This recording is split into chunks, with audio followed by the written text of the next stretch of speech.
On est le 15 avril 2026. Et dans quelques semaines à peine, le 11 juin, c'est l'ouverture de la Coupe du monde de foot. Et le ballon qui sera posé au centre du terrain pour le coup d'envoi, c'est pas vraiment un ballon, en fait. Non, c'est clair. Enfin, visuellement, ça y ressemble. Il y a une coque en plastique, les petits motifs colorés habituels. Mais sous la surface, c'est un véritable ordinateur volant. Ouais, c'est un truc de fou. Et ce simple objet posé sur la pelouse, c'est la preuve ultime d'une chose qu'on va décortiquer aujourd'hui. C'est que sans qu'on s'en rende vraiment compte, les machines ont déjà commencé à gagner à notre place. Et le plus troublant en tout ça, c'est qu'à l'écran, pour les spectateurs, le sport donne la parfaite illusion d'être exactement le même. On voit toujours des athlètes qui transpirent, qui courent, qui célèbrent des buts. Bien sûr, ouais. Mais la mécanique profonde de l'effort, et surtout de l'arbitrage, elle a totalement muté, en fait. Et c'est tout l'enjeu de notre exploration en profondeur aujourd'hui. Pour ce sujet, on va s'appuyer sur une source qui est extrêmement riche. C'est une enquête premium de chez Block News qui s'intitule « Technologie et sport Poutine », le jour où les machines ont commencé à gagner à notre place. Un très bon dossier, ouais. L'objectif de notre discussion aujourd'hui, notre mission en quelque sorte, c'est de comprendre ce point de bascule. Comment on est passé en quelques décennies d'un équipement qui obéit aux joueurs à une technologie qui dicte les règles du jeu. L'enquête de Block News, elle pose un diagnostic très clair d'emblée. Le ballon de 2026 dont tu parles, c'est pas un ovni qui est tombé du ciel du jour au lendemain. C'est vraiment l'aboutissement de 20 ans d'une espèce de course à l'armement invisible. Une course dans tous les sports, hein. Sport majeur sans exception, le terrain de compétition s'est transformé en un véritable laboratoire de recherche industrielle. Bon, décortiquons tout ça. Entrons dans le vif du sujet avec ce fameux ballon du mondial. Le rapport de Block News le décrit littéralement comme un capteur multi-axe. C'est le terme exact, oui. Donc on y trouve des capteurs inertiels et une puce UWB. Alors attends, l'UWB, pour ceux qui nous écoutent et qui ne décortiquent pas les fiches techniques des composants électroniques au petit déjeuner, c'est quoi exactement par rapport à un bon vieux GPS ? Pourquoi ils ont besoin de mettre ça dans un ballon de foot, là, Didi ? C'est une excellente question parce que c'est vraiment la clé de tout le système. UWB, en fait, c'est l'acronyme pour Ultra Large Bande. Pour faire très simple, un GPS classique, c'est génial pour te situer sur une route, dans ta voiture, à quelques mètres près. Ouais, c'est sûr. Mais ça manque cruellement de réactivité pour un objet qui file à 100 km/h dans un stade, tu vois. Et le Bluetooth, de son côté, ça manque de portée et de fiabilité spatiale. D'accord. Donc l'UWB, c'est une technologie d'onde radio qui utilise une très large bande de fréquences. Ça permet à la puce d'envoyer des impulsions hyper courtes et de calculer sa distance par rapport à des antennes qui sont placées tout autour du stade. Et ça, avec une précision spatiale au millimètre près. Au millimètre ? Ah ouais, d'accord. Et surtout, le plus fou, c'est que ça se met à jour plusieurs centaines de fois par seconde. Donc c'est d'une précision chirurgicale, quoi. Ça veut dire que le ballon calcule sa vitesse exacte en temps réel, l'angle de sa rotation dans les airs, et surtout, le moment ultra-microscopique où la chaussure le percute. Exactement. Il ressent l'impact à la milliseconde. L'analogie qui me vient en tête direct en lisant ça, c'est la boîte noire d'un avion de chasse, en fait. L'objet n'est plus seulement là pour être frappé vers un but, il enregistre son propre traumatisme physique pour transmettre toutes ses données à la VAR, donc l'assistance vidéo. En fait, ce qui est fascinant ici, c'est que le changement de paradigme, il est total. Le ballon dialogue littéralement de machine à machine. Il alimente un système d'arbitrage semi-automatisé où l'humain est relégué au second plan, de fait. Oui, l'arbitre central devient un peu un haut-parleur pour la machine. C'est ça. La machine calcule un enjeu ou une trajectoire de sortie de but bien avant que le cerveau de l'arbitre ait pu traiter ce que ses propres yeux viennent à peine de capter. Nappé, à crier sur l'écran parce qu'on pense avoir vu une faute au ralenti. Mais on réalise pas que sur le terrain en direct, le ballon a déjà rendu son verdict mathématique depuis longtemps. Et c'est ce glissement philosophique très profond que souligne l'enquête. Le sport mondial a silencieusement acté que l'œil humain n'est plus un outil assez fiable pour juger l'exploit humain. On convertit l'action physique, l'instinct pur du jeu, en un flux de données, de data pure et incontestable. Sauf que, et c'est là que ça devient dangereux, vouloir tout mesurer, vouloir cette précision absolue à tout prix, ça peut vraiment se retourner contre le jeu lui-même. C'est hyper louable de la part des ingénieurs de vouloir épurer le sport de ses erreurs d'arbitrage. Oui, bien sûr, l'intention de base est bonne. Mais on risque de concevoir des objets tellement parfaits en laboratoire qu'ils en deviennent totalement inutilisables par des simples humains sur le terrain. Block News rappelle d'ailleurs un cas d'école monumental pour illustrer ce danger. C'est la Coupe du monde 2010. Oh là là, oui. Un événement qui donne encore des sueurs froides à beaucoup de gardiens de but. l'apparition du fameux Jabulani. Ouais, et c'est là que ça devient vraiment intéressant. Parce que sur le papier, les créateurs du Jabulani l'ont vendu comme le chef-d'œuvre absolu de l'histoire du football. C'était la campagne marketing de la décennie. C'est ça. L'idée de départ, c'était de créer la sphère parfaite. Du coup, ils ont carrément remplacé les coutures classiques en fil par des panneaux thermocollés pour obtenir une surface ultra lisse, avec un aérodynamisme décrit comme le plus pur jamais atteint. Mais sur le terrain, Un chaos total. mais vraiment un chaos, hein. Des passes complètement indosables. Des frappes qui changeaient brutalement de trajectoire au dernier moment dans les airs. Des gardiens de but internationaux complètement humiliés sur des tirs de loin. Des matchs entiers ont été faussés par le comportement imprévisible de ce ballon. Et la mécanique des fluides explique très bien pourquoi c'était un désastre industriel. En lissant le ballon à l'extrême, les ingénieurs ont complètement éliminé ce qu'on appelle en physique la couche limite d'air. La couche limite d'air, Ouais. Habituellement, tu vois, les coutures normales d'un ballon en cuir, ça crée des micro-turbulences dans l'air tout autour de la surface quand il vole. Et ces petites perturbations, elles agissent comme une sorte de filet invisible qui accroche l'objet et qui le stabilise pendant son vol. attends, donc si je comprends bien, les défauts de surface du ballon sont utiles à son vol. Ah, ils sont indispensables en fait, hein. En supprimant ces imperfections, le Jabulani n'avait plus aucune accroche dans l'air. Le résultat direct, c'est qu'à la moindre petite variation de pression atmosphérique, ou dès qu'il perdait un tout petit peu de vitesse, le ballon entrait dans une phase de flottement complètement chaotique.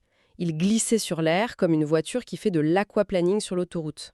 Tu sais, ce qui me frappe là-dedans, quand on y réfléchit, d'un point de vue de chercheurs en physique ou d'aérodynamisme, les ingénieurs ont complètement réussi leur coup, en fait, hein.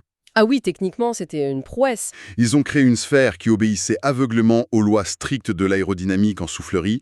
Le problème, c'est que les joueurs, eux, ils s'attendaient à ce que le ballon obéisse à leurs habitudes humaines et motrices. Donc, techniquement parlant, c'est l'humain qui a été incapable de dompter l'objet parfait, pas l'inverse. Ah, je suis assez d'accord. C'est une lecture très juste de la situation. Et c'est le grand enseignement de ce fiasco. L'Ojabulani a prouvé aux yeux du monde que la perfection scientifique et mathématique d'un objet, ça garantit pas du tout sa jouabilité sportive. Un sport a besoin de friction. Il a besoin d'imperfection pour exister. Sinon, c'est plus du jeu. C'est ça. Si on retire l'élément organique au profit d'une équation parfaite, on joue plus au football. On observe juste une expérience de physique. Ouais, c'est clair. Mais tu sais, le pire, c'est qu'on a fini par tirer une leçon très étrange de toute cette histoire. Parce que là, avec un ballon de foot, l'équipement est extérieur au corps. Le joueur tape dans un objet de manière épisodique, quelques secondes par match. Mais si on suit l'évolution des 10 dernières années montrée par l'enquête, la technologie n'a plus voulu être un simple projectile. Elle est devenue beaucoup plus intime. Voilà, l'étape d'après, c'était de modifier le corps de l'athlète lui-même. On glisse carrément vers une forme très assumée de transhumanisme. Oui, et d'ailleurs, si on relie cela au contexte global, c'est là qu'on voit que le corps humain, qui a toujours été le moteur exclusif de la performance, il devient une simple plateforme matérielle conçue pour propulser une technologie embarquée. L'exemple le plus spectaculaire et récent mis en avant par l'enquête, évidemment, c'est l'athlétisme. Ah oui, impossible de ne pas parler des chaussures de marathon. Le rapport cite l'arrivée des fameuses Nike Alphafly, mais d'ailleurs le terme chaussure est presque galvaudé aujourd'hui. L'enquête parle carrément d'exosquelettes miniatures. C'est le mot juste, c'est plus de la chaussure. Dedans, on y trouve une mousse extrêmement légère, qui s'appelle ZoomX, des capsules d'air sous pression, et la fameuse pièce maîtresse dont tout le monde parle, la plaque de carbone rigide, la Flyplate. Mais concrètement là, comment une simple plaque de carbone cachée dans une semelle permet à des coureurs de pulvériser les records mondiaux du marathon? C'est quoi le mécanisme physique derrière ça? Pour bien comprendre, il faut décomposer un peu la biomécanique d'une foulée normale. En temps normal, quand le pied d'un coureur atterrit sur le bitume, le mollet et le tendon d'Achille doivent encaisser un choc énorme. Ils doivent freiner la chute du corps de tout leur poids, puis se contracter très violemment pour relancer le coureur vers l'avant. C'est ce qui fait mal aux jambes à la fin, quoi. C'est cette répétition de milliers de chocs qui crée la fatigue musculaire au fil des 42 km. La plaque de carbone, couplée à la mousse très épaisse, elle change totalement cette dynamique. Elle fonctionne vraiment comme un système de ressort. Elle agit un peu comme un levier, en fait, c'est ça? C'est exactement ça. À l'impact au sol, la mousse se compresse très fortement, et la plaque de carbone, qui a une forme très incurvée au départ, elle se plie sous le poids du coureur. Du coup, elle emmagasine l'énergie cinétique du choc. D'accord. Et une fraction de seconde plus tard, au moment où le coureur commence à pousser sur la pointe de son pied pour avancer, la plaque cherche mécaniquement à reprendre sa forme initiale. Elle se détend brutalement, comme une lame de ressort, et elle propulse le pied vers l'avant de manière autonome. Les études montrent que ce système restitue jusqu'à 85% de l'énergie de l'impact, là où une mousse classique en EVA n'en rend qu'une toute petite moitié. Ah ouais, 85%. Donc le travail musculaire de la jambe est artificiellement réduit de façon drastique. Pour donner une image un peu concrète à ceux qui nous écoutent, courir un marathon avec ce système au pied, c'est l'équivalent de s'inscrire à une étape de haute montagne du Tour de France avec un moteur électrique dissimulé dans le cadre du vélo. C'est une très bonne comparaison. L'effort cardiovasculaire de base est toujours là. Le sportif transpire et souffre, mais l'assistance mécanique vient fausser l'échelle naturelle de la performance. Ce n'est plus juste le muscle qui court à la force de l'entraînement, c'est le brevet industriel qui est collé sous le pied qui fait le travail. Et c'est exactement d'où vient l'utilisation du terme dopage mécanique qui est apparu dans le milieu de l'athlétisme. Parce que les chronos historiques ont fondu d'un seul coup. On parle de minutes entières gagnées. Des athlètes, même amateurs le dimanche, amélioraient leur temps de plusieurs minutes sans aucun entraînement supplémentaire, juste en changeant de paire de baskets. C'est fou quand même. Et face à cette situation intenable où le marathon devenait un simple test de recherche et développement entre équipementiers concurrents, la Fédération internationale World Athletics a dû intervenir en urgence absolue. Ils ont tenté de limiter les dégâts comme ils pouvaient. Ils ont imposé une hauteur de semelle maximale pour limiter la quantité de mousse ressort et ils ont interdit d'empiler plusieurs plaques de carbone les unes sur les autres. Mais surtout, ils ont interdit l'usage de prototypes secrets le jour de la course, obligeant les grandes marques à n'utiliser que des modèles déjà disponibles à la vente pour tout le monde. Ce qui est fascinant ici dans la réaction d'athlétisme, c'est qu'ils ont seulement régulé et limité la casse. Ils ont fini par accepter une grande partie de cette technologie. Ouais, c'est devenu la norme. Or, 10 ans plus tôt, un autre sport majeur avait subi un traumatisme technologique d'une ampleur encore plus folle, et eux avaient réagi de manière diamétralement opposée. Tu parles de la natation, j'imagine. La natation, ouais. Ah, les fameuses années 2008-2009. Le scandale des combinaisons intégrales en polyuréthane. Je m'en souviens. Des modèles comme la Speedo LZR Racer ou l'Arena X Glide. Les chiffres qui sont rapportés par l'enquête de Block News sur cette période, c'est tout simplement délirant. En à peine 18 mois, il y a eu 130 records du monde battus. 130. C'est du jamais vu. Et aux Jeux Olympiques de Pékin, près de 94% des médailles ont été raflées par des nageurs qui portaient ces combinaisons spécifiques. Qu'est-ce que ces bouts de plastique faisaient de si magique au corps humain une fois dans l'eau? C'est que ces combinaisons, elles se contentaient pas d'habiller le nageur. Elles modifiaient les lois même de la physique aquatique. Le polyuréthane, c'est un matériau qui est totalement imperméable. Du coup, quand le nageur plongeait, la combinaison emprisonnait des micro-poches d'air entre le tissu ultra serré et la peau. Des bouées intégrées, quoi. C'est ça a augmenté considérablement la flottabilité de l'athlète. Ça le maintenait artificiellement à la surface de l'eau sans qu'il ait besoin de dépenser de l'énergie musculaire pour ne pas couler. Ses jambes restaient parfaitement à l'horizontale. L'enquête dit d'ailleurs un truc assez poétique, c'est que les nageurs ne glissaient plus dans les bassins, ils planaient littéralement sur l'eau. Mais il planait vraiment. Et au-delà de cette flottabilité artificielle, la combinaison exerçait une compression musculaire extrême sur tout le corps. Elle gainait le nageur à un point tel que la forme humaine, avec ses courbes imparfaites qui créent de la résistance, devenait un cylindre parfait, une véritable torpille profilée. Ça annulait le freinage de l'eau. Oui, ça a annulé une grande partie de la traînée. Et en plus, cette compression sur les muscles retardait physiquement l'accumulation d'acide lactique, donc le nageur se fatiguait moins vite et ne combattait plus l'eau de la même manière. Et face à cette mutation du nageur en torpille humaine, la FINA, donc la Fédération internationale de natation, a pris une décision radicale en 2010. Contrairement à l'athlétisme 10 ans plus tard qui a dit « bon, on réduit un peu l'épaisseur de la semelle », la natation a tout banni. Du jour au lendemain. Ils ont été radicaux, ouais. Ils ont imposé le retour obligatoire au maillot de bain en textile simple, le bon vieux jammer, le maillot classique. Le sport a eu le courage politique, parce que c'en est un, de dire « on arrête tout, la technologie écrase l'athlète, stop ». Ils ont volontairement tué l'innovation industrielle pour sauver l'essence de leur sport. Et c'est un cas presque unique dans l'histoire moderne. Un sport qui accepte consciemment de faire machine arrière et d'annuler des records.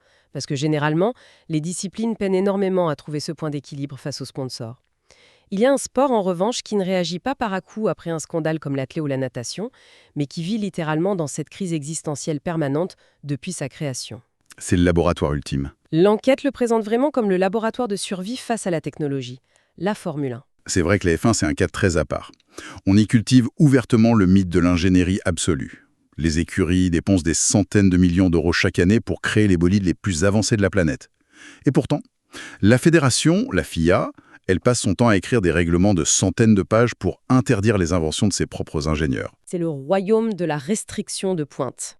L'enquête liste d'ailleurs des exemples de bannissement massif qui vont parler aux fans de sport auto.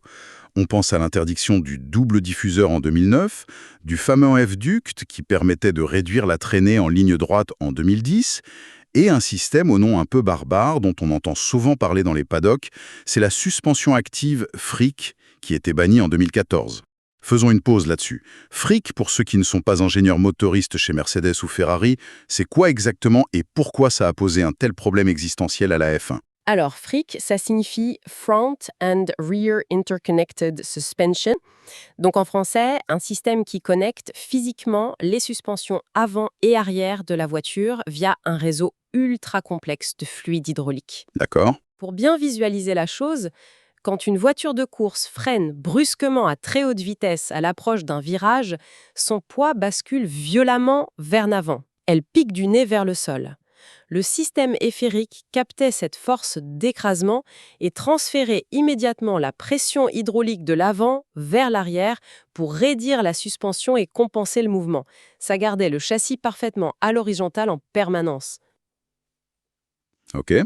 Et la beauté du truc, c'est qu'il faisait la même chose latéralement dans les courbes rapides pour annuler complètement le roulis de la voiture. Donc la monoplace devenait incroyablement stable.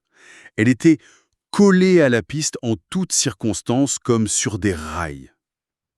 Mais attends, ma question de néophyte absolu, c'est... Le but d'une course de voiture, le but de la Formule 1, ce n'est pas d'aller le plus vite possible du point A au point B.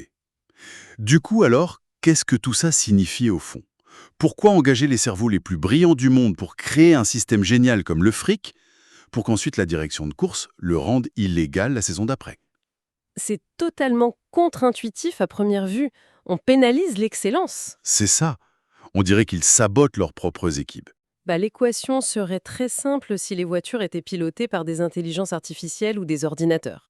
Sauf qu'il y a un être humain, en chair et en os, qui est assis dans le cockpit. Et c'est la limite biologique humaine qui entre en jeu ici. La F1 a dû interdire ces systèmes ultra performants pour 2 raisons majeures. La première, c'est une question de survie pure, la sécurité. Les G-Forces, j'imagine. Exactement.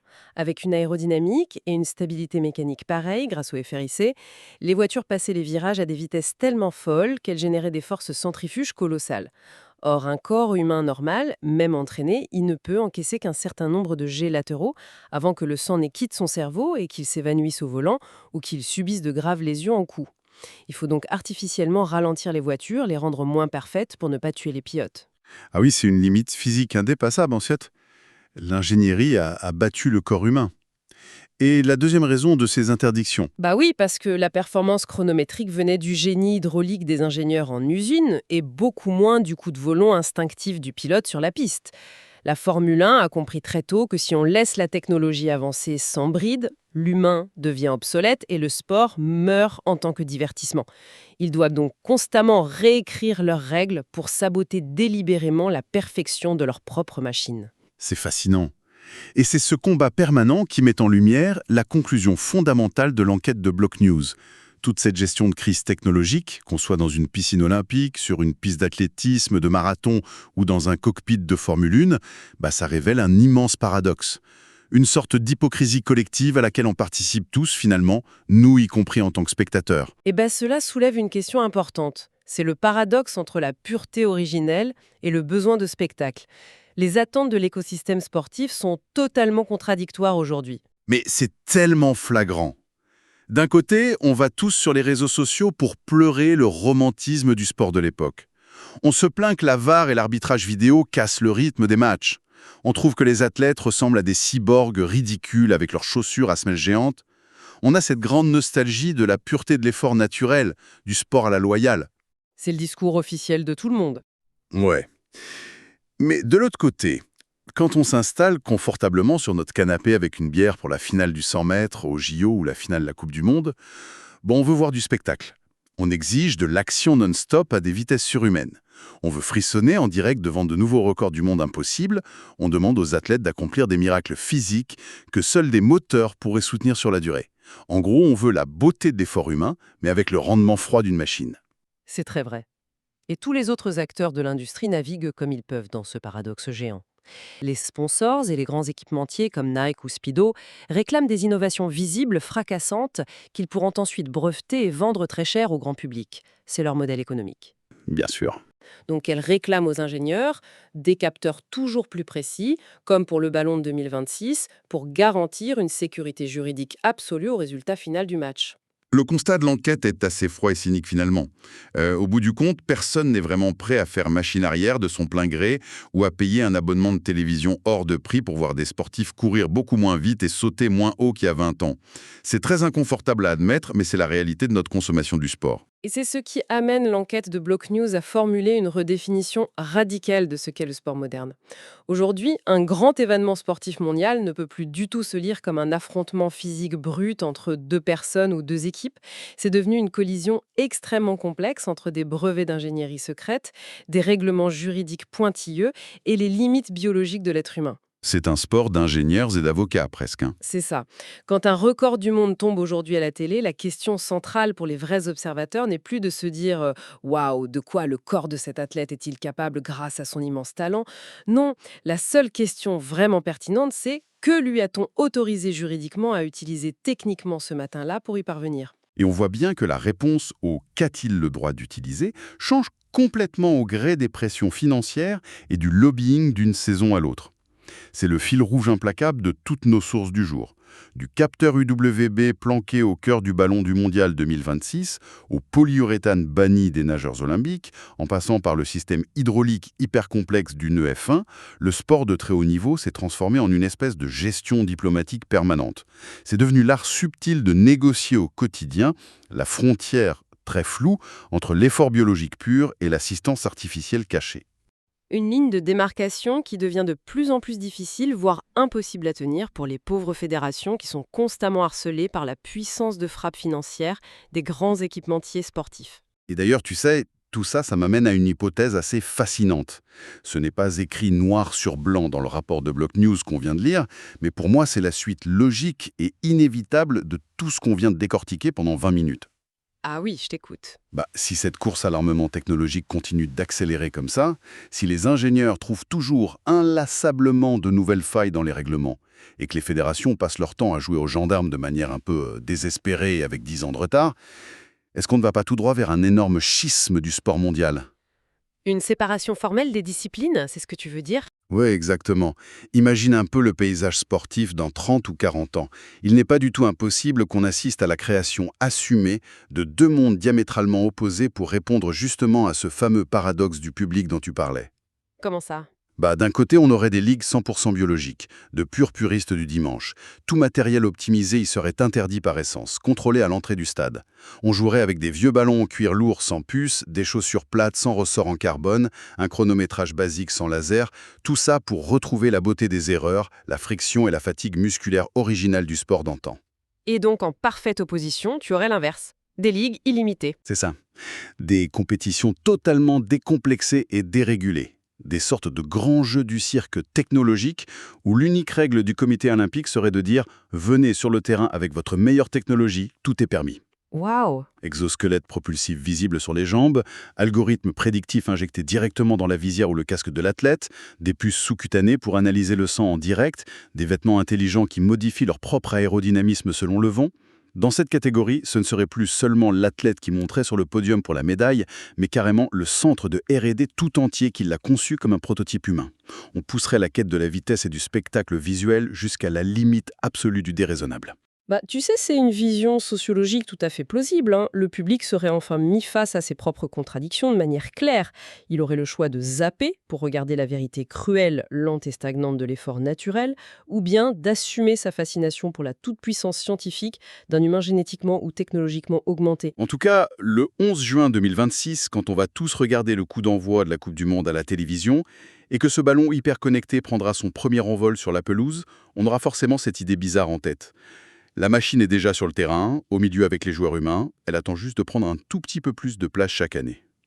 Merci de nous avoir accompagnés dans cette longue et passionnante exploration. Et pour tous ceux qui nous écoutent, gardons tous un œil critique sur le spectacle qui s'offre à nous le dimanche, car il cache très souvent de grandes révolutions complètement silencieuses. À bientôt pour une nouvelle plongée en profondeur.